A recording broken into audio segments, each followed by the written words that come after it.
ভারতের সীমান্ত দিয়ে বিপুল পরিমাণে জাল নোট প্রবেশ করছে বাংলাদেশে। এসব জাল নোট চোখে দেখে কেউ আন্দাজও করতে পারবে না তা আসল নাকি নকল। এমন পরিস্থিতিতে দেশের অর্থনৈতিক অবস্থার নিরাপত্তা নিয়ে প্রশ্ন উঠছে।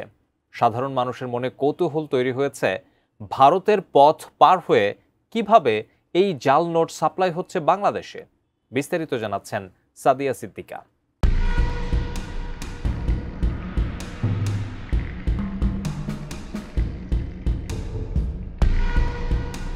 হাতে নিলে কোনোভাবে মনে হবে না এটা আসল নাকি জাল নোট। চকচকে নতুন নোটে প্রতারিত হচ্ছেন কিনা তাও বোঝার কোনো উপায় নেই। জাল নোটের এই খেলা আজকের না, জানা গেছে প্রায় 2 দশক ধরে সীমান্তের অন্ধকারে লুকিয়ে আছে এই গোপন জাল নোট বাণিজ্য। কখনো ভারত থেকে, কখনো বাংলাদেশ হয়ে, আবার ভারতে। এমন চক্রের এই পথ চলা শুরু মূলত আজ থেকে প্রায় 25 বছর আগে।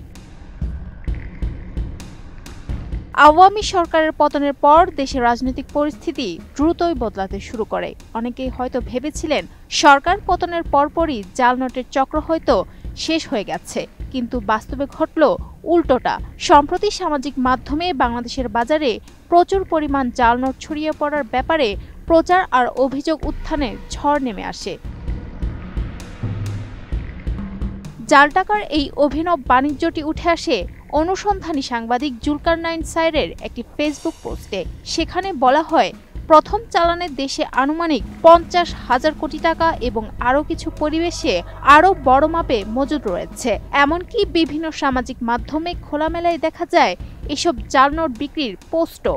পুলিশ ও গোয়েন্দা সূত্র বলেছে, জাল নোট আদান প্রদান ও বিস্তারে সিন্ডিকেট ও উপচক্র সক্রিয়।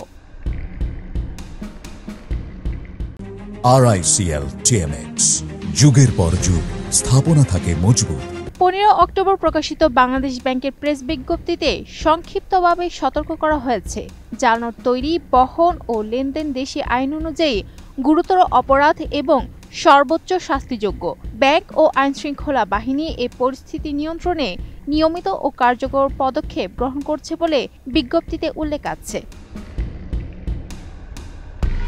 চোরাই পথে আসা এসব নকল নোটগুলো অত্যন্ত নিখুঁতভাবে তৈরি করা হয়েছে। কাগজ, কালি, নিরাপত্তা সুতা, হলোগ্রাম সহ নানান সিকিউরিটি বৈশিষ্ট্য কপি করে এমনভাবে অপলক নকশা তৈরি করা হয়েছে যে খালি চোখে, এমনকি কিছু ক্ষেত্রে ব্যাংকের যাচাই মেশিনেও এগুলোকে সহজে শনাক্ত করা যায় না। কিছু রিপোর্টে দাবি করা হয়েছে যে উন্নত মানের প্রিন্টিং সুবিধা ও কাগজ ব্যবহার করে সীমান্ত পারের বিশেষ আস্তানায় এসব নোট প্রিন্ট ও মজুত করা হয়েছে।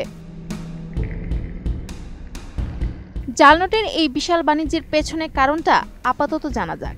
সামনেই জাতীয় ত্রয়োদশ সংসদ নির্বাচন। জুলকারনাইন তার পোস্টে জানান, আসন্ন নির্বাচনকে সামনে রেখে বাংলাদেশের অভ্যন্তরে অস্থিতিশীল পরিস্থিতি সৃষ্টির লক্ষ্যেই পার্শ্ববর্তী দেশের গোয়েন্দা সংস্থার মদদে এই জাল টাকা বাণিজ্য ঘাঁটির জন্ম। সূত্রে জানা গেছে, শেরপুর জেলায় ঝিনাইগাতি দিয়ে ঢুকছে এসব জাল নোটের বাণিজ্য। জানা গেছে, সীমান্তবর্তী অঞ্চলে কিছু স্থানীয় দালাল, পাচারকারী, এমনকি নারী ও শিশুকে অপব্যবহার করে পাচার চালানো হচ্ছে। বড় শহরগুলোর পাইকারি বাজার, ট্রান্সপোর্ট হাব, শপিং মলে নোট ছড়িয়ে দেওয়ার চেষ্টা চালানো হচ্ছে বলেও বলা হয়েছে। Sadia Siddika, ATN news.